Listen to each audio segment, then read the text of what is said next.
कम। तो finally JKSSB ने आपका स्टॉक असिस्टेंट का एग्ज़ाम कंडक्ट किया है। तो आपको पता है इसमें आपका सिलेबस जो था वो जनरल लेवल का था, जिसमें जनरल नॉलेज के 50 क्वेश्चंस थे, आपके जनरल इंग्लिश के 30 क्वेश्चंस थे, मैथमेटिक्स से 20 और रीजनिंग के 20, जो कि इस पर सिलेबस होने चाहिए थे। तो जैसे ये पेपर कंप्लीट हुआ, तो जैसे आपने पेपर को चेक किया होगा, तो ये पेपर आप टफ तो नहीं कह सकते, लेकिन अनएक्सपेक्टेड क्वेश्चंस यहाँ पे पूछे गए थे। यहाँ कुछ ऐसे टॉपिक्स से क्वेश्चंस पूछे गए थे जो डायरेक्टली सिलेबस में मेंशन नहीं थे, जैसा कि आपका कॉन्स्टिट्यूशन हुआ, मिक्सचर इरिगेशन हुआ, और भी कुछ टॉपिक्स थे जो डायरेक्टली मेंशन नहीं थे, लेकिन क्वेश्चंस पूछे गए थे वहाँ से। हालांकि इसमें बहुत सारे क्वेश्चंस थे जो बिल्कुल ईजी थे, लेकिन मैक्सिमम क्वेश्चंस उन टॉपिक्स से पूछे गए थे जो कि आपके डायरेक्टली सिलेबस में मेंशन नहीं था, इसलिए कैंडिडेट्स को यहाँ पे प्रॉब्लम हुई। आपको बता दूँ, और वीएलडब्ल्यू के कंपैरिजन में इस पेपर को देखोगे तो वीएलडब्ल्यू से जो है ये पेपर टफ ही था, क्योंकि वीएलडब्ल्यू बिल्कुल इजी पेपर था इसके कंपैरिजन में, क्योंकि यहाँ पे क्वेश्चन जो है वो हर एक एंगल से पूछे गए थे, हर एक टॉपिक का कवर किया गया था यहाँ पे जनरल नॉलेज में।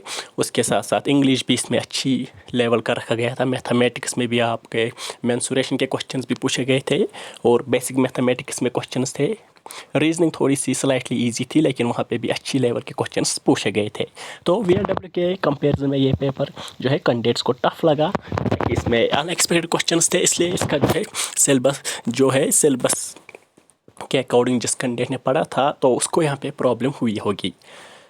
अब और हम एक्सपेक्टेड कट ऑफ की बात करेंगे, तो ये कट ऑफ एक्सपेक्ट करना मुश्किल है, क्योंकि यहाँ पे आपको पता है 120 पोस्ट्स है, इसी के अराउंड है, तो ओपन मेरिट में आपके 60 के अराउंड ही पोस्ट्स मिलेंगे, इसलिए जो कट ऑफ है वो ऊपर ही होगा। हालांकि पेपर जो है वो इजी नहीं था, लेकिन फिर भी 60 कैंडिडेट्स आपको डेफिनेटली ऐसे तो होंगे जो 95 के अराउंड, यानी 95 के अबव जो है वो स्कोर करेंगे, क्योंकि पेपर तो इजी नहीं था, लेकिन सिर्फ 60 कैंडिडेट्स ही इसमें सेलेक्ट हो गए ओपन मेरिट में, इसलिए आप मान के चले 95 जो है इसका कट ऑफ रहने वाला है।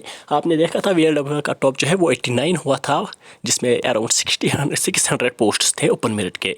तो यहाँ पे 95 ही मैं कह रहा हूँ, क्योंकि पेपर का लेवल अच्छा था, इसलिए मैं यहाँ पे आपको सिर्फ 95 कह रहा हूँ ओपन मेरिट के लिए। तो इसके अब जो है ओपन मेरिट का कट ऑफ होगा, क्योंकि पोस्ट्स कम है। फिलहाल इस वीडियो में इतना ही, मिलते हैं अगले वीडियो में, तब तक के लिए thank you and take care.